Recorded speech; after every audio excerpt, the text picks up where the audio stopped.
వాక్య ధ్యాన నిమిత్తం 122వ సంకీర్తనలో మొదటి వాక్య భాగమును మనం చదువుకున్నాం. వాస్తవానికి ఆ కీర్తన అంతా మనం చదువుకున్నాం, కానీ ఆ కీర్తనలో ప్రాముఖ్యముగా ఆ మొదటి భాగము గమనించినప్పుడు ఆ పైన టైటిల్ మీరు చూస్తే ఇది యాత్రా కీర్తన కదా. ఈ 120 నుండి 134 వరకు అన్నీ కూడా యాత్రా కీర్తనలే కదా. మొత్తం 15 ఉంటాయి. ఆనాడు యోధులు సంవత్సరములకు 3 మార్లు వారు యెరూషలేము యాత్ర చేయనప్పుడు వారు ఎంతో ఉత్సాహంతో సంతోషంతో చక్కగా పాటలు పాడుతూ వారు యెరూషలేమునకు యాత్రగా బయలుదేరి వెళ్ళేవారు.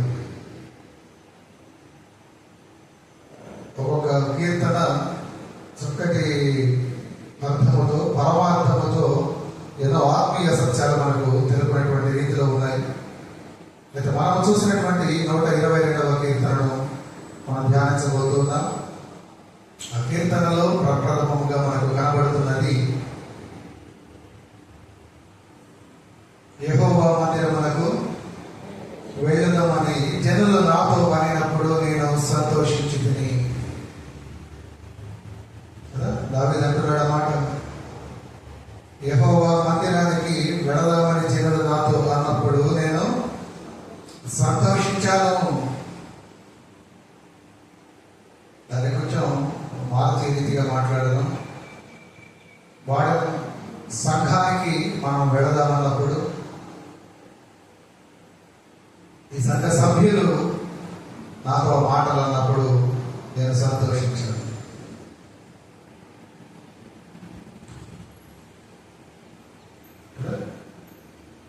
దేవుడు మందిరానికి వెళదామని ఎప్పుడైతే ఆయన జనులు ఆయనతో పలికారో దావీదు పరవశించిపోయాడు, గొప్ప మహదానందము చెందాడు. నిజమే, మందిరములకు వెళదామనే ఆ జనులు కలిగి ఉండటము దావీదుకు ఉన్నటువంటి గొప్ప ఆశీర్వాదంగా నేను భావిస్తున్నాను. ఆ జనులను త్వరపెట్టి ఈయన తోలుకొని వెళ్ళడం కాదు, ఆ జనులే పద మనం దేవాలయానికి వెళదాం, దేవుడి మందిరానికి మనం వెళదాం, ఆ యెరూషలేమునకు మనం వెళదాం అని దావీదును త్వరపెడుతూ ఉంటే దావీదు పరవశించిపోతూ ఆ కీర్తన లేదా పాటలు పాడుతూ ఉన్నాడంటే, యెహోవా మందిరమునకు వెళ్ళుదామని జనులు నాతో అనినప్పుడు నేను సంతోషించితిని. వార్త వినగానే రాజుకు ఎంత సంతోషం కలిగిందో, ఆయన అనుచరులతో ఆయన జనులతో కలిసి ఆ జీవము గల దేవుని మందిరానికి వెళ్ళి ఆయనను ఆరాధించబోతున్నాడని పరవశించిపోయాడు. నాకు అనిపిస్తుంది, ఈనాడు చాలా మంది సంఘ కాపరులకు అంత సంతోషించే భాగ్యం లేదేమో, నాతో సహా.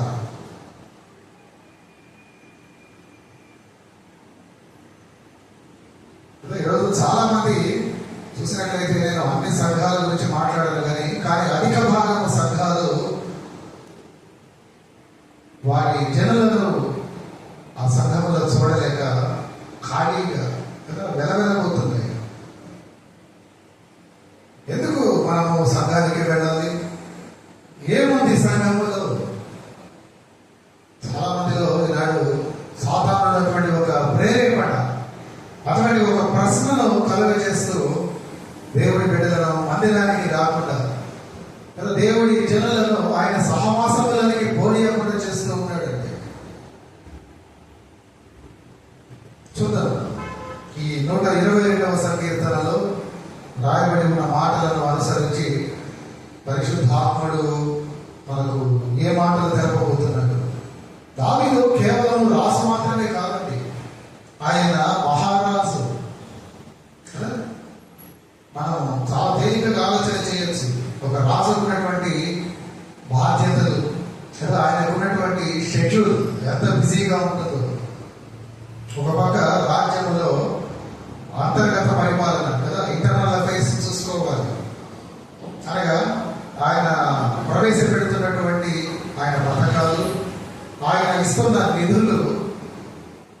ప్రతి జిల్లాకు, ప్రతి గ్రామానికి కదా, ప్రతి ప్రాంతానికి అవి క్రమముగా చేరుతున్నాయా? ప్రజలు వాటిని అనుభవిస్తున్నారా? ఒక పక్క గమనించుకోవాలి. మరొక పక్క ఎక్స్టర్నల్ అఫైర్స్ కదా, పొరుగు రాజ్యాలు ఈ రాజ్యం మీదకి, ఆయన దేశం మీదకి ఏమైనా దండెత్తి వస్తున్నాయా? లేదు.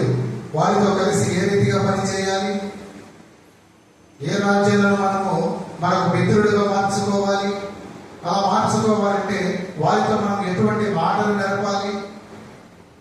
మరొక పక్క ఇంటెలిజెన్స్ డిపార్ట్మెంట్ కదా, మనకు అర్థమయ్యే భాషలో చెప్పాలంటే రా ఐవి కదా, ఆ గూఢచార వ్యవస్థను ఆయన నిరంతరము కనిపెడుతూ ఉండాలి, వారితో సంప్రదింపులు జరుపుతూ ఉండాలి. ఇది కాక ఆయన వ్యక్తిగత సమయం, అది కాక ఆయన కుటుంబ సమయం. చూడండి, అన్ని వ్యవహారాల మధ్యలో కూడా ఆయన దేవుడికి ఆయన సమయాన్ని ఎంతగా కేటాయించాడంటే, అందుకనే దావీదు అంతగా ఆశీర్వదించబడ్డాడు. ఈనాడు చిన్న చిన్న పనులకే, మనం చేస్తున్న చిన్న చిన్న ఉద్యోగాలకే మేము చాలా బిజీ అయిపోయామండి. మాకు ఈరోజు డ్యూటీ అండి, లేదు పలానా దగ్గరకు మేము క్యాంపుకు వెళ్ళవలసిందండి. ఇప్పుడైనా ఒకసారి అయితే దాన్ని మనం కదా ఎక్స్క్యూజ్ చేయొచ్చు, కానీ ప్రతిసారి ప్రతి వారం చూద్దాం ఎందుకు ఆ మాటలు ఆత్మదేవుడు మనతో మాట్లాడుతూ ఉన్నాడు కదా. దేవుడికి ఇచ్చే సమయం దేవుడికి ఇవ్వకపోవడం అనేది నిజంగా చాలా వింతగా, ఈనాడు చాలా విదూరంగా కనబడుతుంది. చాలా మంది ఎందుకు దేవుని సంఘానికి వెనకబడుతూ ఉంటారు, ఎందుకు మనం సంఘానికి వెళ్ళాలనే ఆలోచన వారిలో కలుగుతూ ఉందో, అంటే ఆ సంఘంలో వారు ఏం పొందుకోబోతున్నారు కదా. దావీదు మటుకు అయితే ఆయన మొదటి ప్రాధాన్యత, ఆయన మహారాజు అయినప్పటికీ ఆయన మొదటి ప్రాధాన్యతను ఎప్పుడు దేవుడికే ఇచ్చాడండి. ఆయన బహుగా దీవించబడ్డాడు. ఆ మందిర దీవెనలు, దేవుడి మందిరంలోని దీవెనలు ఆయన సమృద్ధిగా పొందుతున్నాడు కదా. ఒలివ చెట్టు వలె, పచ్చని ఒలివ చెట్టు వలె ఆయన అభివృద్ధి చెందాడు. ఈనాడు దేవుడి పిల్లలుగా అధికారం ఇవ్వబడినటువంటి మనము ఎందుకు అటువంటి ఒక అభివృద్ధిని చూడలేకపోతున్నాం? కేవలం దేవుడి మందిరానికి దూరం కావడమే. దేవుడి మందిరానికి క్రమముగా వస్తే ఎటువంటి దీవెనలు మనం పొందుకుంటామో చూద్దాం. చూసినట్లయితే మొదటి మాట చూడండి, దేవుడి దీవెనలు లేదా దేవుడి మందిరంలో ఆయన అన్నమాట, యెహోవా మందిరములకు వెళ్ళుదామని జనులు నాతో అన్నప్పుడు ఆయన కలిగిన భావన ఏంటి? సంతోషపడ్డాడు కదా. దేవుడి మందిరంలో సంతోషం ఉందండి, అది సంతోష నిలయము. ఆ సంతోషం లేని వారు ఆ సంతోషమును పొందుకోవడానికి అక్కడికి వెళ్ళాలి కదా. లోక సంతోషం వరకు చాలా మంది ఈనాడు అరులు చేస్తూ ఉన్నారు, ఎంతగానో ప్రయాసపడుతున్నారు, మరి ఎంతగానో ఖర్చు పెడుతున్నారు.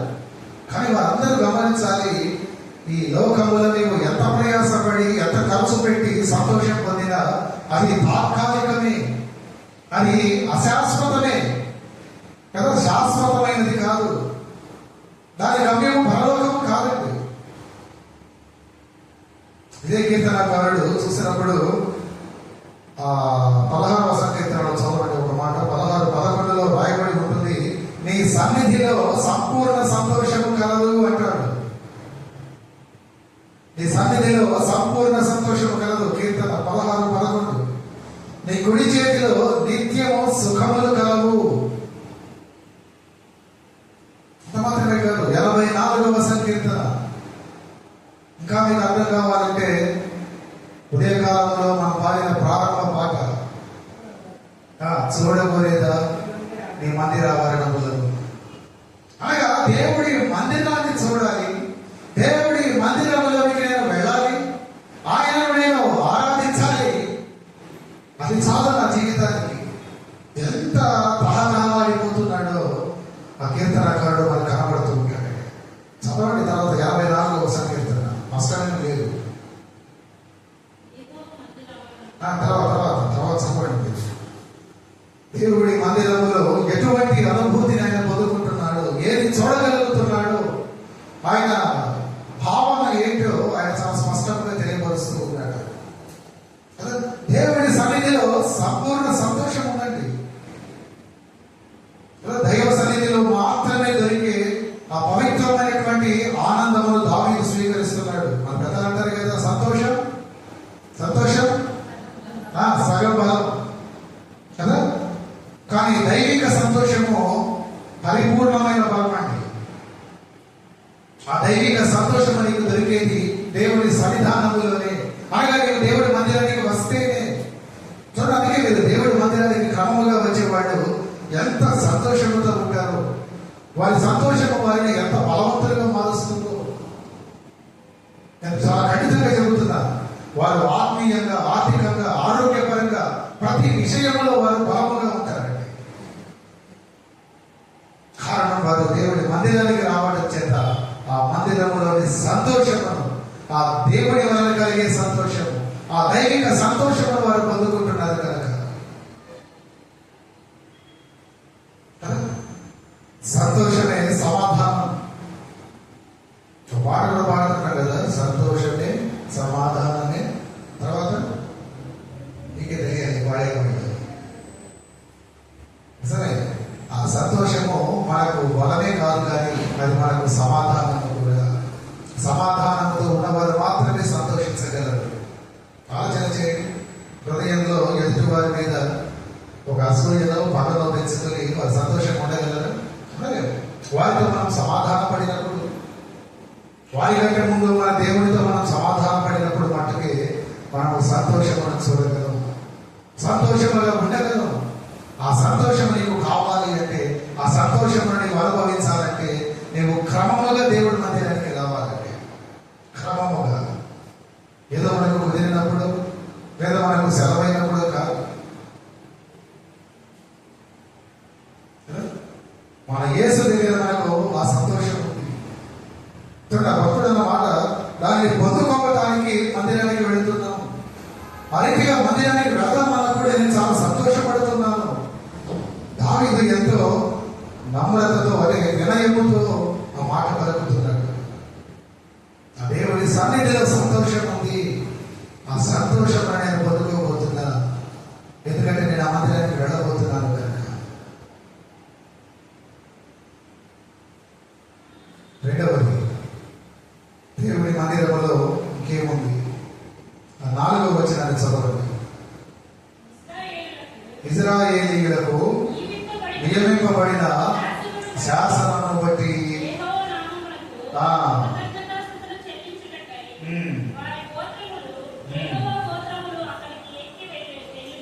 కదా, ఎక్కడ ఉన్నాయండి శాసనములు?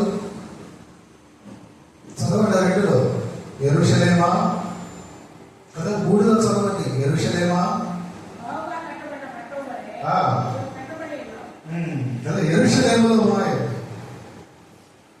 యెరూషలేములో ఉన్నటువంటి ఆ ప్రత్యక్ష గుడారములో దేవుని యొక్క శాసనములు ఉన్నాయి. ఇశ్రాయేలీయులకు నియమింపబడిన శాసనములు ఉన్నాయి. అనగా దేవుని ప్రజలకు ఆయన ఇచ్చినటువంటి ఆయన యొక్క విధి విధానాలు అక్కడ కనబడుతూ ఉన్నాయి. ఆనాటి మాటను బట్టి తీసుకుంటే, అక్కడ ఉన్న మాటను బట్టి తీసుకుంటే, శాసనములు అనగా దేవుడి మందిరంలో మోషే యొక్క ధర్మశాస్త్రం ఉందండి. ఆదికాండం మొదలు ద్వితీయోపదేశ కాండం వరకు కదా, ఆ పంచ స్కంధాలు అక్కడ కనబడుతూ ఉన్నాయి. పంచకాండాలు లేదా ఆ 5 గ్రంథాలు. ఆనాటి యోగులు అది తప్పకుండా చదివేవారు. అయితే అవి అందరి దగ్గర ఉండేవి కావు. గమనించండి కదా, ఆ శాసనాలు ఎక్కడ దొరుకుతాయి లేదా శాసనాలు ఎక్కడ ఉంచబడ్డాయి అంటే, యెరూషలేములో తాత్కాలికముగా వేయబడిన ఆ ప్రత్యక్ష గుడారములోని. అంటే అప్పటికి ఇంకా సొలొమోను చేత యెరూషలేము దేవాలయం కట్టబడలేదు. ఆ ప్రత్యక్ష గుడారము ఒక శాశ్వత పద్ధతిలో కట్టబడలేదండి. అయినప్పటికీ ఆ తాత్కాలిక గుడారములో దేవుడి యొక్క మాటల వలనైనా దేవుడి వలనైనా శాసనములు ఉంచబడ్డాయి. ఇప్పుడు వారు చూడ యూదులు వాటిని తప్పక చదవాలి. అవి దేవాలయంలోనే లభ్యమవుతాయి వారికి. కదా, ఈ రోజున మనకు మన పరిశుద్ధ గ్రంథం విలువ మనకు తెలియటం లేదు. ఎందుకంటే ఎక్కడ పెడితే అక్కడ బైబిల్ స్టోర్స్ కదా, అందరూ ఎంతో కొంత సంపాదించగలిగే అవకాశం ఉంది కనుక ఖర్చు పెట్టుకుంటున్నాం, ఆ బైబిల్ కొనుక్కుంటున్నాం. మనకు దాని విలువ తెలియటం లేదండి. బైబిల్ అంటే దొరకని ప్రాంతాలకు, తెలియని ప్రాంతాలకు మీరు వెళ్ళండి, వారు చెబుతారు. మొన్నటి దినాన శుక్రవారం ఉపవాస గుడికి వచ్చిన వాళ్ళకి తెలుసు. ఒక దృష్టాంతాన్ని మనం జ్ఞాపకం చేసుకున్నాం కదా. రిచర్డ్ బోబ్రాయ్ ఆయన బైబిల్ను రష్యా దేశానికి దొంగతనంగా తీసుకెళ్లాల్సిన పరిస్థితి వచ్చింది ఆ రెండవ ప్రపంచ యుద్ధ కాలంలో. కారణం, ఆ కమ్యూనిస్ట్ దేశంలో ఈ బైబిల్కి అనుమతి లేదు. అయితే దేవుడి ప్రజలు అక్కడ ఏర్పడ్డారు. వారు ఆత్మీయంగా బలపడటానికి వారికి దేవుడి గ్రంథం కావాలి. అది దొరికే పరిస్థితి లేదు. చూడబోతున్నామండి మనం కూడా అటువంటి పరిస్థితులు. ఒక యథార్థ సంఘటన ఆయన చదివిన ఒక బుక్లో చెప్పగలుగుతున్నా. ఈ రష్యాలోనే ఈ సమాధుల తోటలో క్యాటకోమ్స్ అని ఉంటాయి. అంటే ఈ సమాధుల కింద తమబడినటువంటి కొన్ని భూగృహాలు, బంకర్స్ అంటారు. బహుశా ఆ సమాధులు చేస్తూ లేదా వాటిని నిర్మిస్తూ ఒకవేళ రాత్రి వేళ ఆ పనిలో ఉన్న వాళ్ళు ఆ తలదాచుకునేదానికి ఏర్పరిచిన ప్రదేశాలు కావచ్చు, క్యాటకోమ్స్ అంటారు. అక్కడ కొంతమంది పిల్లలు అక్కడ చేర్చబడ్డారు. బహుశా ఒక 100-150 అనుకుందాం, ఎక్సైట్ కౌంట్ లేదు కానీ అక్కడ కొంతమంది పిల్లలు అక్కడ గుంపుగా చేర్చబడ్డారు. వారి మధ్య వాక్య పరిచయం చేయడానికి మన తెలుగు పాస్టర్ గారు, మన నరసాపురం లేదా ఈస్ట్ గోదావరి ఆ ప్రాంతంలో ఉన్న పాస్టర్ గారు అక్కడికి వెళ్ళారు. బైబిల్ అనుమతించలేదు, సో వెళ్ళారు. ఆయన ఒక వాక్య భాగాన్ని ఎంచుకొని దానిని చదవడం అంటే జస్ట్ రెఫరెన్స్ కోట్ చేశారు. ఇప్పుడు యోహాను సువార్త 3:16 అనగానే దేవుడి లోకమును ఎంతో ప్రేమించాను. సంతోషం, బాగా తెలుసు. ఆయన ఇంకొక మాట చదివారు, రోమా 8:13. అన్నిటిగా ఆయన ఆ ప్రసంగం ముగించే లోపు ఇట్లా ఎన్నో రెఫరెన్స్లు ఆయన కోట్ చేస్తూ ఉంటే అక్కడున్న పిల్లలు టకటకటకటకి చెబుతున్నారు, ఆ వాక్యాలు చదువుతున్నారు. వాళ్ళు చూసి కాదు, వారు కంఠోపాఠం చేశారు, బైహార్ట్ చేశారు. అందుకు కారణం ఏంటంటే అక్కడ బైబిల్కి అనుమతి లేదు కనుక వారు ఎలాగో ఒక బైబిల్ని సంపాదించి ఈ బైబిల్లో ఉన్నటువంటి 66 పుస్తకాలను కూడా ఒక్కొక్కరు ఒక్కొక్క పుస్తకాన్ని బైహార్ట్ చేసేసారు. అంటే ఇప్పుడు వారు ఎలా మారిపోయారు? నడిచే బైబిల్గా మారిపోయారు. ఆ 66 పిల్లలు కలిస్తే మీరు బైబిల్ చూసేయచ్చు, లేదా బైబిల్ చదివేయచ్చు, బైబిల్ వినచ్చు. అటువంటి రోజులు ఉన్నాయి. కొన్ని దినాలలో నాకు తెలిసి మా ఇండియాలో కూడా ఉండబోతాయి అటువంటి దినాలు. ఈలోపు దేవుడి మాటలను మనం ఎంతగా ధ్యానించాలి, ఎంతగా మాటలను మన హృదయంలో మనం పదిలపరచుకోవాలి. దేవుడి మందిరంలో దేవుడి మాటలు ఉంటాయి. ఆ మాటలు నీవు కోల్పోతున్నావు. ఎప్పుడు చెబుతుంటా, నీకు ఒక ప్రసంగాన్ని నేను చెప్పాలి అంటే దాని వెనక నాకు ఎంతో సిద్ధపాటు ఉంటుంది. ఎంతగానో వెలుగులు అడుగుతుంటాను, ఎన్నో పుస్తకాలు, ఎంతో ఆలోచనలు. ఒక్కొక్కసారి అనిపిస్తుంటుంది, మందిరానికి ఈ జనుల కోసం ఎంత ప్రయాసపడాలని. వాస్తవం నేను చెబుతున్నా. నాలోనే కాదు, సిద్ధపాటు కలిగే ప్రతి సేవకుడిలో ఆ భావన రాకూడదు. ఆ భావన వచ్చిందంటే వారి సిద్ధపాటు తగ్గిపోతుంది. వారి సిద్ధపాటు తగ్గిపోతే వారికి వచ్చే నష్టం లేదు, కానీ మీరు చాలా నష్టపోతారు. మీరు ఆత్మీయంగా ఎదగవలసిన లేదా మీ ఎదుగుదలకు ఉపయోగపడే ఎన్నో విలువైన పాఠాలు మీరు కోల్పోతారు. నేను చూస్తున్నప్పుడప్పుడు కొందరు ఆ పుస్తకం పెద్ద పట్టుకుని వస్తూ చెప్పేటప్పుడు చక్కగా రాసుకునే వాళ్ళు ఉన్నారు. చాలా సంతోషంగా వారిని చూస్తే ఎంత సంతోషపడతారంటే, నిజమేనండి, దేవుడి మందిరం అనేది ఒక ఆత్మీయ పాఠశాల. చిన్నప్పుడు మనందరం కూడా స్కూల్లోకి వెళ్ళిన వాళ్ళని, పెన్ను మీ పెన్సిల్ లేదా మీ పెన్ను బుక్ లేకుండా వెళితే ఒప్పుకునేవారు అక్కడ. అక్కడ చెప్పి ఆ విలువైన విషయాలు నేర్చుకోవాలంటే ఖచ్చితంగా ఉండాలి. అలాగే దేవుడి మందిరానికి వచ్చేటప్పుడు ఖచ్చితంగా ఒక పుస్తకం, దాంతో ఒక పెన్ను ఉండాలి. కొన్ని విషయాలు మీకు దొరకవు, చక్కగా మీరు వాటిని రాసుకోవాలి. రాసుకున్న వాటిని మీరు మరలా నెమరు వేసుకోవాలి. అది మీ ఆత్మీయతకు ఎంతగానో ఉపయోగపడుతుంది. ఇప్పుడు ఆ భక్తుడు అంటున్నాడు, ఇశ్రాయేలీయులకు నియమింపబడిన శాసనమును బట్టి కదా. ఎందుకు యెహోవా మందిరానికి వెళ్ళాలి అంటే, మొదటిగా మందిరంలో సంపూర్ణ సంతోషం ఉంది. రెండవదిగా మందిరంలో దేవుడు ఇచ్చినటువంటి శాసనాలు ఉన్నాయి కదా. ఆ శాసనాలను బట్టి యూదులు వాటిని చదవడానికి వెళ్ళాలి. ఆ దేవాలయంలో మాత్రమే వారు చదువుకోవడానికి అనుకూలంగా ఉండేది కదా. శాసనాలను వారు చదవడానికి, ఆరంభించడానికి సంవత్సరానికి 3 పర్యాయములు వెళ్ళేవాడు యెరూషలేము యాత్రకు. ఎలాంటి దేవుడు ఆ ప్రభువు యేసుక్రీస్తు వల్ల మనకు కలిగిన గొప్ప ప్రివిలేజ్ ఏంటంటే, సంవత్సరానికి 3 మార్లు 4 మార్లు కాదండి, ప్రతి వారం మీరు దేవుడి మందిరానికి ఆ మాటకు వస్తే ప్రతి దినం కూడా వెళ్ళగలిగే అవకాశం ఉంది. చాలా ధన్యతలు ఉపయోగించుకోలేని జనులుగా మనం ఉండిపోతున్నాం. దేవుడు ఆజ్ఞాపించాడు.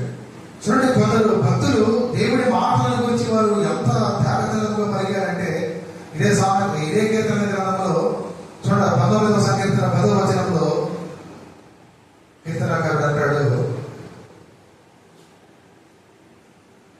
అవి బంగారు కంటెను విస్తారమైన, మేలిమి బంగారు కంటెను కోరదగినవి, తేనె కంటెను జుట్టి తేనె ధారాల కంటెను మధురమైనవి కదా. ఇంకొక మాట ఇర్మియా భక్తుడు అంటాడు 15వ అధ్యాయం 16వ వచనంలో చూడండి, ఇర్మియా 15:16, నీ మాటలు నాకు దొరకగా వాటిని భుజించాను. అయితే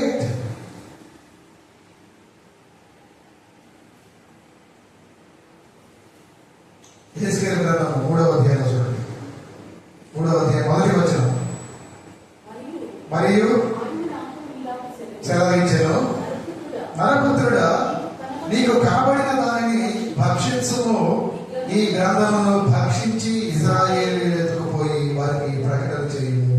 ఆ 3లో ఉన్న చూడండి, చాలా శ్రేష్టమైన మాట. నరపుత్రుడా, నేనిచ్చుచున్న ఈ గ్రంథమును ఆహారముగా తీసుకొని దానితో నీ కడుపు నింపుకొని ఆ కడుపు నింపుకొనమని నాతో సెలవీయగా భక్షించాను. అది ఇందాక మాట ఎక్కడ చదివారు? కీర్తనలు ఎవరు పలికారు? రావి. ఇప్పుడు యెహెజ్కేలు ఏమంటున్నాడు?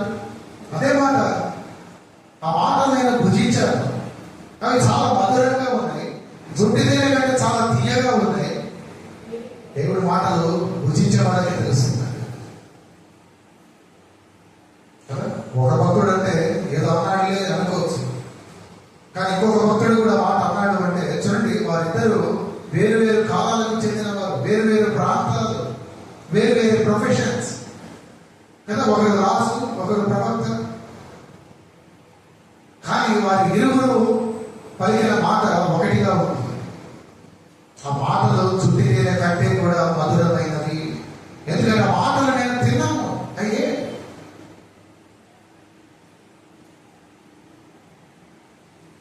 దేవుడి మాటలు తినడానికి దేవుడి మందిరానికి రావాలండి.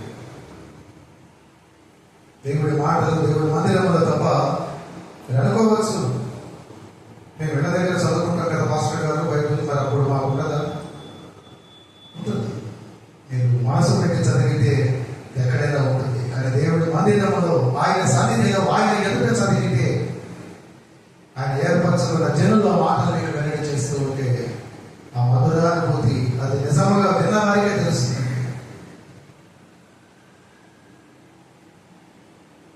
నాడు ఆ రీతిగా దేవుడి మాటలు దొరకక ఎంతో మంది కీర్తనకారుడు అన్న మాట ఏంటి? 119, 105, నీ వాక్యము నా పాదములకు దీపము, నా త్రోవలకు వెలుగు కదా. దేవుడి మాటలను వారి మార్గాలకు, వారి పాదములకు దీపముగా ఉంచుకుని ప్రయాణం చేసిన వారు వారి గమ్యాలకు చేరుతుంటారు. దేవుడి వాక్యమును ఆధారం చేసిన ఒక చీకటిలో నడిచిన వారు ఏమైపోతున్నారో మనం చూస్తూ ఉంటాం. ఎవరి ప్రార్థనా ఫలము మనం అందరము కూడా మన ప్రభువుని ఎరిగాం, ఎరిగి ఆయన సంఘాలయంలో కూర్చున్నాం. కానీ ఆ మాటలు మీరు వింటున్నారో లేదో మిమ్మల్ని మీరే ప్రశ్నించుకోండి. ఈ మాటలు దొరకక అనేకులు బయట నశించిపోతున్నారు. దొరికిన మాటలను మనం వ్యర్థం చేసుకుంటున్నాం.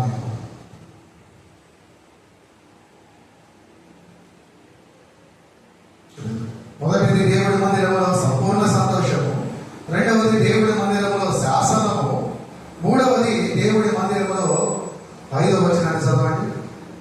5వ వచనంలో రాయబడి ఉన్న మాట అసలు న్యాయము తీర్చుటకై. ఏముందండి దేవుడి మందిరంలో? న్యాయం ఉంది కదా, న్యాయము తీర్చబడుతుంది కదా. యెరూషలేము దేవాలయములో దేవుని సన్నిధిలో న్యాయము తీర్చబడుతూ ఉంది. అక్కడ అన్యాయానికి అక్రమానికి తావులేదు. ఎవరికి అన్యాయం జరగడం దేవుడికి ఇష్టం లేదండి. మనం ఏ సమస్యతో ఆయన ఆలయానికి వెళ్ళినా దేవుడు ఆ సమస్యను తప్పక పరిష్కరిస్తాడు కదా. హన్నా అనే భక్తురాలు, తనకు కలిగిన అన్యాయం ఏంటి? బిడ్డలు లేదు కదా, సంతానం లేక గొప్ప దుఃఖంతో ఉంది, గొప్ప అవమానమును ఆమె ఎదుర్కొంటుంది కదా. ఆ దుఃఖ నివృత్తి కొరకు ఆమె ఎక్కడికి వెళ్ళింది? ఎక్కడికి వెళ్ళిందండి? దేవాలయానికి. దేవుడు ఆమె దుఃఖ నివృత్తి చేశాడా లేదా? ఆమె పట్ల న్యాయం తీర్చాడా లేదా?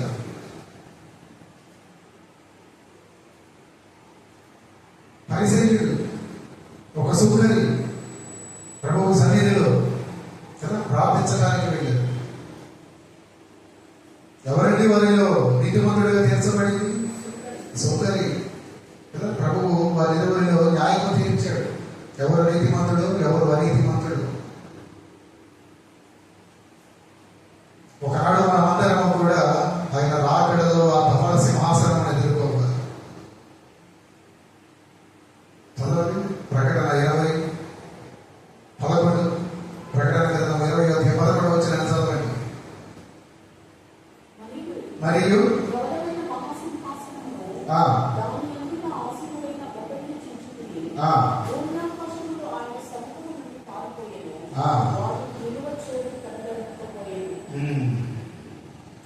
ధవళ సింహాసనం ఎదుట మనము తీర్పుకు నిలబడవలసిన వారు.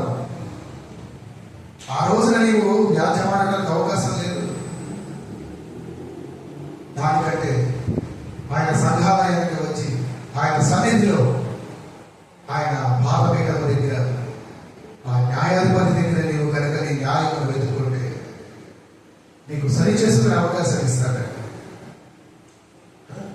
ఆ సింహాసనం ముందు నిలబడే కంటే ప్రతి వారం ఈ సింహాసనం ముందుకు వచ్చి మనం పరిశీలించుకోవడం లేదు. అక్కడ నీకు అవకాశం లేదు. నో సెకండ్ ఛాన్స్, రెండవ మాటనే. కానీ ఇక్కడ నీకు ఒక అవకాశం వస్తుంది. దేవుడి మందిరంలో నీకు న్యాయం తీర్చబడుతుంది. హన్నాను చూశాను, సుఖరిని పరిశీలన ఇరువురిని చూశాను. ప్రతి విషయంలో నీకు న్యాయం దొరుకుతుందండి. ఈనాడు అటువంటి న్యాయం అనుభవించక అనేకులు నష్టపోతున్నారు. దేవుడి మందిరానికి రాక ఉన్నారండి ఎవరైనా ఇక్కడ నాకు న్యాయమైన తీర్పు వద్దు అనేవాళ్ళు ఉన్నారా? అందరికీ కావాలి కదా న్యాయమైన తీర్పు. మన ప్రతి సమస్యకు మనకు తీర్పు కావాలి. మన ప్రతి బాధకు, ప్రతి దుఃఖానికి మనకు తీర్పు కావాలి. మనం సరి చేసుకోవడానికి మనం పర్ఫెక్ట్గా లేదా కరెక్ట్గా ఉన్నామా లేదా అనే దానికి మనకు ఒక తీర్పు కావాలి. ఆ ప్రతి విషయంలో నీకు తీర్పు దొరికేది దేవుడి మందిరంలోనే. అటువంటి దేవుడి మందిరానికి నువ్వు రావడం లేదంటే నీ న్యాయమును లేదా నీ న్యాయమును కోల్పోతూ నువ్వు గొప్ప నష్టమును చూస్తున్నావు అని అర్థం. ఎవరికి వారు ఇళ్ళ దగ్గర కూర్చొని లేదా ఇంకొక దగ్గర కూర్చొని కాలయాపన చేస్తూ వారి స్వనీతినే వారు న్యాయములో భావిస్తూ ఎంత నష్టపోతున్నారు. అలా కాదండి. ప్రతి వారం దేవుడు మనకిచ్చిన ఈ గొప్ప అవకాశాన్ని మనం వాడుకోవాలి. దేవుడి సన్నిధిలో సంతోషం, దేవుడి సన్నిధిలో ఆయన శాసనం, దేవుడి సన్నిధిలో ఆయన న్యాయము. నాలుగవది దేవుడి సన్నిధిలో ఏముందో చదవండి. 6వ వచనం. యెరూషలేమా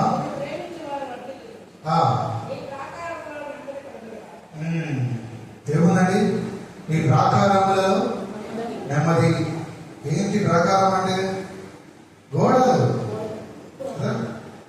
ఆ యెరూషలేము ఆ గోడలు కదా, ఆ చుట్టూతా కట్టబడిన గోడలు. ఆ గోడలను దాటుకొని నీవు లోపలికి వెళుతూనే నీవు నెమ్మది పొందుకుంటావు.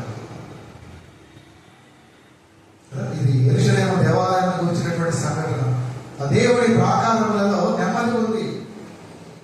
నాడు అశాంతితో, సమాధానం లేక ఎంతో మంది వాటిని కోల్పోతూ కదా, ఎన్నో విధాలా నష్టపోతూ ఉన్నారు, డిప్రెషన్స్ గురవుతూ.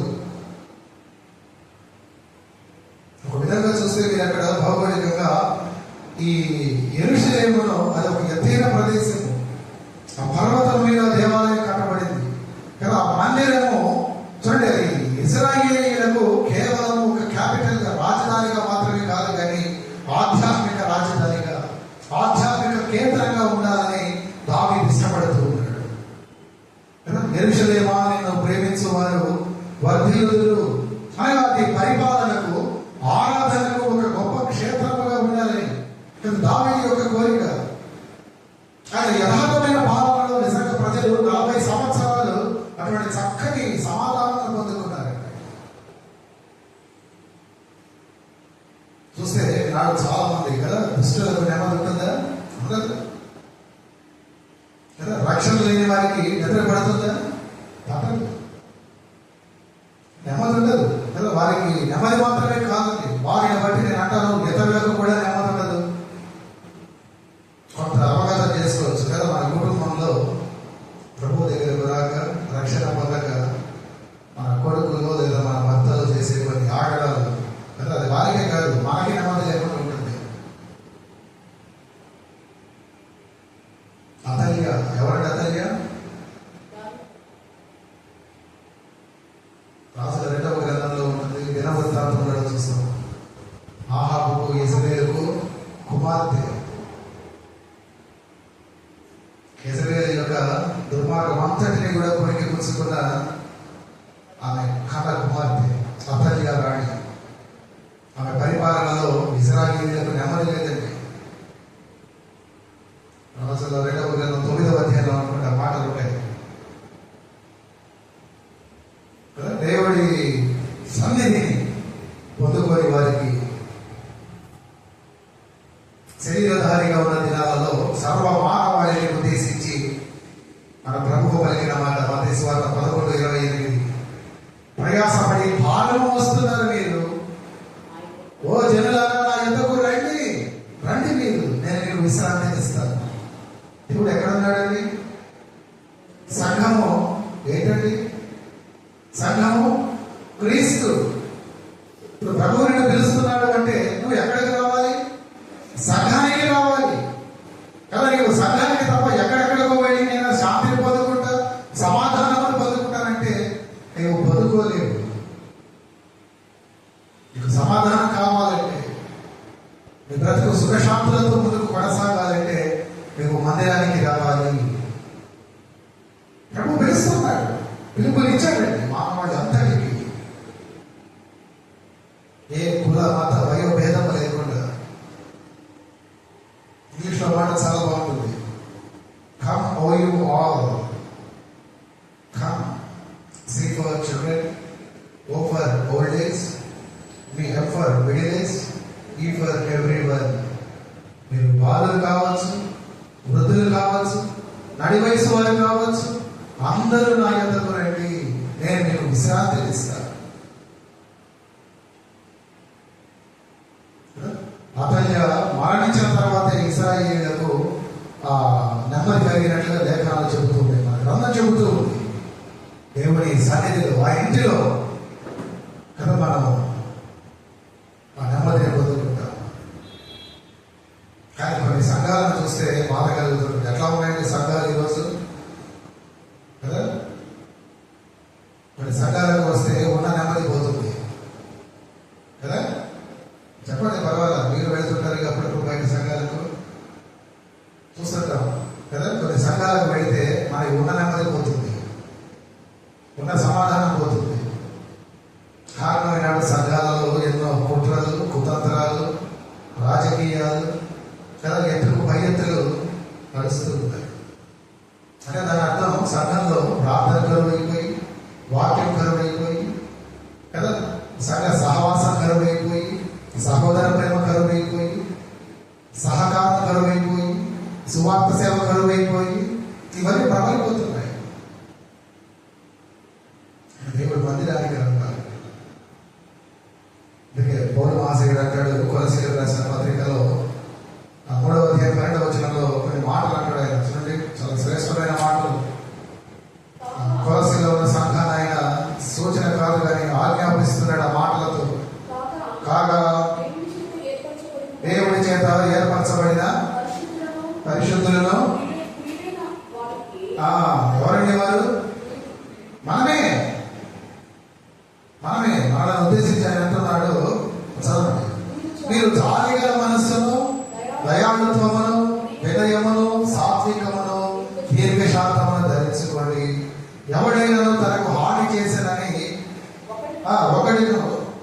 ఒకడనుకున్న ఎడల ఒకరినప్పుడు సాహించచ్చు, ఒకరినప్పుడు క్షమించుడి. ప్రభువు మిమ్మల్ని క్షమించలాగున మీరు క్షమించుడి. వీటన్నిటిపైన పరిపూర్ణతకు అనుబంధమైన ప్రేమను ధరించుకోండి. అప్పుడు చదవండి, క్రీస్తు అనుగ్రహించు సమాధానము మీ హృదయంలో ఏలచుందనియుడి. మీరు నెమ్మదిగా సమాధానంగా ఉండడానికి ఫార్ములా చెబుతున్నాడండి ఆయన. మేము ఎలా పొందుకోవాలి పాస్టర్ గారు అంటే, మీరు అలా పొందుకోవాలి. మీ హృదయంలో కొన్ని లక్షణాలను మీరు చేర్చుకోవాలి కదా. జాలిని, దయను, వినయాన్ని, సాత్వికాన్ని, దీర్ఘశాంతమును కదా, ఒకరినొకడు సహించుకునే ఓర్పును, వాటన్నిటికీ పరిపూర్ణమవడానికి కదా, వాటన్నిటిపైన ప్రేమను. మనం ఏం చేస్తామంటే వాటికి బదులుగా అసూయను, కోపమును, ద్వేషమును కదా, మన అక్కసును, వాటన్నిటిని మనం ధరించుకుంటాం. అందుకే మనం నెమ్మది పొందలేకపోతున్నాం. ఎందుకు కొందరు దేవుడు మందిరానికి వచ్చినా ఎందుకు సమాధానం పొందలేకపోతున్నారు అంటే, వారు ఈ లక్షణాలను కలిగి ఉండలేదు. మొదట నీవు దేవుడితో సమాధాన పడాలి. దేవుడితో నీవు సమాధాన పడితే నీవు దేవుడి కొరకు సమాధాన పడగలవు. అర్థమవుతుందా? మీరు దేవుడితో సమాధాన పడాలి, చాలా ఇంపార్టెంట్ అది. దేవుడితో సమాధాన పడిన వారే మనకు అనుదినము ఆయనను ప్రార్థిస్తూ వారిలో ఉన్నటువంటి ఆ దుష్టత్వమును ప్రతి దినము కూడా వదిలించుకుంటూ ముందుకు కొనసాగుతున్న వారే దేవుడి కొరకు సమాధానం చూపించగలరు, సహించగలరు. ఈ ప్రాకారములలో నెమ్మది కలుగును. యెరూషలేము ప్రాకారములలో ప్రతినాడు మనకు అప్లై చేసుకుంటే దేవుడి మందిరంలో మనకు నెమ్మది కలుగును. ఒకటి, దేవుడి మందిరంలో మనకు సంతోషము కలుగుతుంది. దేవుడి మందిరంలో మనకు శాసనములు దొరుకుతాయి, అనగా దేవుడి వాక్కులు మనకు దొరుకుతాయి. ఆ వాక్కులు మనం భుజించాలి. ఎందుకు మనం ధ్యానం చేసాం. మూడవది ఏముంది? న్యాయం ఉంది. నాలుగవది అక్కడ నెమ్మది ఉంది. ఐదవది క్షేమము కలుగును గాక, లేదా క్షేమముండును గాక. 7వ వచనమే, నీ నగరులలో క్షేమముండును గాక. అవునండి, ఆయన సన్నిధిలో క్షేమం ఉంది. దేవుని ఆలయము మనకు క్షేమమునిచ్చే క్షేత్రము. నువ్వు ఎంత క్షామంలో ఉన్నా, అర్థమవుతుందండి, మీరు ఎంత క్షేమము లేని స్థితిలో ఉన్నా, క్షామం అంటే కరువు, నీకు క్షేమము లేని పరిస్థితి లేదా క్షామం కలిగిన దేవుని మందిరానికి వస్తే మీకు క్షేమం కలుగుతుంది. అనగా మీకు కరువు పోతుంది, మీకు క్షేమం కలుగుతుందండి కదా. మాకు క్షేమం ఉందండి అనే వాళ్ళని ఎవరైనా చూస్తామా? ప్రతి ఇల్లు, ప్రతి వ్యక్తి కూడా క్షేమం అనేది కోరుకుంటారు. నాకు మనం అనుకున్నాం, ఒక వ్యక్తిని కన్నా ఆమెకు క్షేమం కలిగిందా లేదా? న్యాయంతో పాటు క్షేమము కలిగింది కదా. గొప్ప ప్రవర్తక సమూయేలు ఆమెకు దేవుని వరప్రసాదంగా ఆమె జీవితంలో కలిగాడు. కొందరింటి ముందు బోర్డు చూస్తుంటాము, క్షేమము లాభము కదండి. క్రైస్తవులమైన మనకు లాభం అక్కర్లేదు, మన లాభం అంతా పైనే. మన క్షేమం అంటే చాలు. ఇక్కడ ఆ క్షేమం కావాలంటే నా దేవుడి మందిరానికి రావాలి. అలా వెళ్ళి పొందుకోండి. శూన్యనీయురాలని ప్రవక్త ప్రశ్నించాడు, నీవు క్షేమమా? నీ పేరేమిటి? క్షేమమా? నీ బిడ్డ క్షేమమా? గుర్తొస్తున్నాయి మాటలు. ఎవరా ప్రవక్త? ఎవరు? శిరీష కదా. ఆ మంది మేము సుఖముగా క్షేమముగా ఉన్నాము. దేవుడి దగ్గర క్షేమం ఉంటుంది. దేవుడి మందిరానికి వచ్చేవారి ఇవన్నీ కూడా దేవుడి మందిరానికి వచ్చే వారి విషయంలో కలిగి ఆశీర్వాదాలు. విషయాన్ని మనం గుర్తుపెట్టుకోవాలి. దేవుడి మందిరానికి ఎప్పుడు కూడా మనం వెనకడుగు వేయద్దు. వెనకడుగు వేసేవారు వీటన్నింటినీ కోల్పోతున్నారు. గమనించండి. కాబట్టి తర్వాత మీరు నిదానంగా కూర్చొని ఆలోచించండి. కొందరిని మనం చూస్తూ ఉంటాం కదా, క్రమంగా దేవుడి మందిరానికి వెళుతూ ఉంటారు. వారు పేదరికంగా ఉన్నారు, చాలా సంతోషంగా ఉంటారు, చాలా నెమ్మదిగా ఉంటారు కదా. దేవుడి వాక్యానుసారమైన జీవితం వారి కుటుంబంలో మనకు కనబడుతుంది. ఎంతో క్షేమంగా వారికి ఆ సమయానికి ఏది అవసరమో అది తప్పక పొందుకుంటూ ముందుకెళ్తూ ఉంటారు.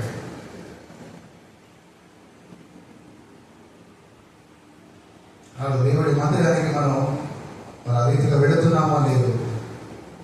భక్తుడు అన్నమాట నిజంగా నాకు మన సంఘం ద్వారా ఆ మాట అనగలిగే అవకాశం వస్తుందో లేదు. ఏమన్నాడు ఆయన? యెహోవా మందిరం మనకు వెళ్ళుదామని జనులు నాతో అన్నప్పుడు నేను సంతోషించాను. నేను ప్రారంభంలో మనని వాడే సంఘానికి మనం వెళదామని సంఘస్థులు అన్నప్పుడు నేను సంతోషించాను. ఇస్తారా సంతోషాన్ని? ఇస్తారా ఇవ్వరా? ఎందుకు చెప్పండి. నా కోసం కాదు, కానీ మీరు సంతోషంగా ఉండటానికి కదా, ఆ లాభాలన్నీ మీరు పొందుకోవాలని నా కోరిక. ఆ సంతోషము, ఆ నెమ్మది కదా, దేవుడి యొక్క ఆ న్యాయము, ఆ క్షేమము, ఆ ప్రతిదీ మీరు పొందుకొని మీ కుటుంబాలు వర్ధిల్లాలని నా కోరిక కదా. మన దేవుడైన యెహోవా మందిరం అనే మీకు మేలు చేయ ప్రయత్నించగలను. 9వ వచనంలో చూసారా? భూమి మీద ఉన్న మందిరాలన్నీ మన దేవుడైన యెహోవా మందిరాలే. అవి మన మందిరములు కదా, సజీవ మందిరాలు, సజీవమైన మందిరాలండి. కారణం అక్కడ యేసు ఉన్నాడు కదా. ఆయన తన స్వరక్తం ఇచ్చి ఆ మందిరాలను కొన్నాడు, కట్టాడు. చాలా మంది అటువంటి మందిరానికి మేలు చేయకపోయినా పర్వాలేదు, మరి మౌనంగా ఉంటే బాగుంటుంది. మౌనంగా కూడా ఉండక చూడండి, కీడు చేయడానికి యత్నించి ఎన్నో సంఘాల పాడైపోతూ ఉంటారు. గుర్తుపెట్టుకోవాలి. మందిరానికి వస్తున్నాం మనం, ఆ మేలను పొందుకోవడానికి వస్తున్నామా? సంఘానికి లేదా మందిరానికి కీడు చేయడానికి మనం వస్తున్నాం? ఎందుకు వస్తున్నాం మందిరానికి? ఎన్నో సంఘాలు మూతపడిన సందర్భాలు కూడా ఉన్నాయి. కేవలం సంఘంలో రేగినటువంటి ఆ అంతర్గత కొమ్ములాగా, సంఘ సభ్యుల మధ్య సమాధానం లేక, అధికార దాహాలు, ధనాపేక్షల వరకు చాలా విషయాలు ఉన్నాయి. వాటి చర్చించడం కూడా ఇష్టపడకుండా దేవుడి మందిరానికి మనం రావాలంటే దీవింపబడడానికి కదా, ఆ పై విషయాలన్నీ మన జీవితంలో పొందుకోవడానికి. అంటే తప్ప మన వల్ల మందిరానికి కీడు జరగకూడదు. నీవు మేలు చేయకపోయినా పర్వాలేదు, కానీ మందిరానికి కీడు నీ వల్ల కలగకూడదు. మందిరానికి కీడు చేస్తున్నామంటే ప్రభు అయిన క్రీస్తుకు కీడు చేస్తున్నట్టు. సంఘం ఎవరిది? కొన్ని సంఘం అంటే ఎవరు? యేసు. నువ్వు సంఘానికి కీడు చేస్తున్నావంటే యేసు నువ్వు అపకారం చేస్తున్నావు. నీవు ఉపకారం చేసిన ఆ దేవుడికి నీవు అపకారం తలపెడుతున్నావు. ఉంటారండి, గురించి చెడిపోవాలని యోచించేవారు ఉంటారు. మేలు చేయకపోయినా పర్వాలేదు, వాళ్ళు కీడు మటుకు చేయకూడదు. అది క్రీస్తు శరీరం అని మనం ఎప్పుడు మర్చిపోకూడదండి. క్రీస్తు ఆలవారము, ఆయన ఆలయము, ఆయన సదా నివాసం ఉండే ఆయన సంఘం అంటే అక్కడికి వస్తే నీకు దీవెనలు ఉంటాయి. తప్ప సంఘానికి మనం కీడు తలపెట్టకూడదు.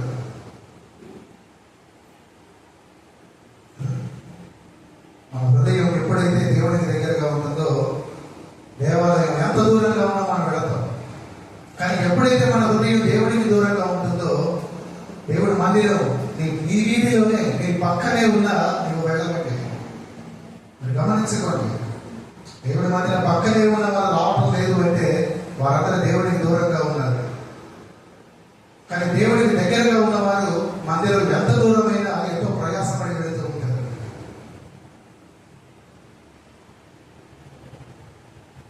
నాడు దేవుడి మందిరం విషయంలో మనం ఎలా ఉన్నాం? క్రమంగా వచ్చే వారముగా ఆయన కోరిన రీతిగా దీవెనలు పొందుకునే వారముగా ఉన్నామా? అలా ఉంటే మంచిది.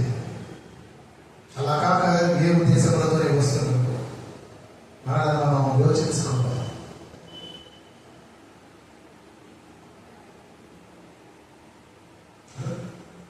ఆయన ఎంతో సంతోషంతో పలికిన మాట, మా జనులు నాతో ఆ మాట అన్నారు, అలా దేవుడి మందిరానికి వెళదాం. నేను ఎంతగానో పరామర్శించిపోయాను. ఆయన అప్పటి వరకు ఎందుకంత పరితపించాడు, ఎందుకంత పరిచర్య చేశాడో ఆ ప్రతిఫలం చూశాడండి. ఇది కదా నా పరిచర్యకు ఫలము, ఇది కదా నా ప్రజలను నేను నడిపించిన విధానము, నేను సరైన మార్గంలోనే నడిపించాను. వారిలో భక్తి వాళ్ళు ఎంతగా ఉన్నదంటే వారికే వారు అంటున్నారు, పద యెహోవా మందిరానికి వెళదాం. నేను అప్పుడు సంతోషించాను.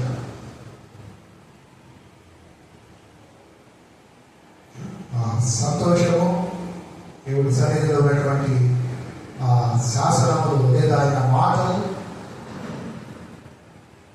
ఆయన సన్నిధిలో ఉన్నటువంటి న్యాయము, ఆ నెమ్మది, ఆ క్షేమము, అవన్నీ మీరు పొందుకోవాలి. ఆ రీతిగా దేవుడు మనల్ని నడిపించిన కనుక ఆమేన్. ప్రార్థించకుండా ప్రార్థనతో ముందుకి మనం కొనసాగుతాం. మహాపరిశుద్ధుడా, ప్రేమ గల తండ్రి, మీ ఘననామమును బట్టి, మీ పాదములను బట్టి వందనాలు. ఈ రీతిగా నాయన ఉదయకాలంలో మీరు మమ్మల్ని మీ సంఘములో మీ పాదాల చెంతకు నడిపించి మీరు ఇచ్చినటువంటి ఈ చక్కటి వర్తమానమును బట్టి మీకే వందనాలు చెల్లిస్తూ ఉన్నాం. అయ్యా, మీ మందిరానికి మేము ఎందుకు రావాలి, రాక మేము ఏం కోల్పోతున్నామో మీరు మాతో మాట్లాడలేదు. పట్టుకునైనా ఈ వర్తమానము మీద మీ ప్రతి బిడ్డ, ప్రతి కుటుంబమునైనా వాటిని అనుసరించి ఈ మందిరంలోని ఆ దీవెనలన్నీ కూడా, ఆ ఆశీర్వాదాలు లేకొనటకు మీ బిడ్డలని వాయిదపరచండి.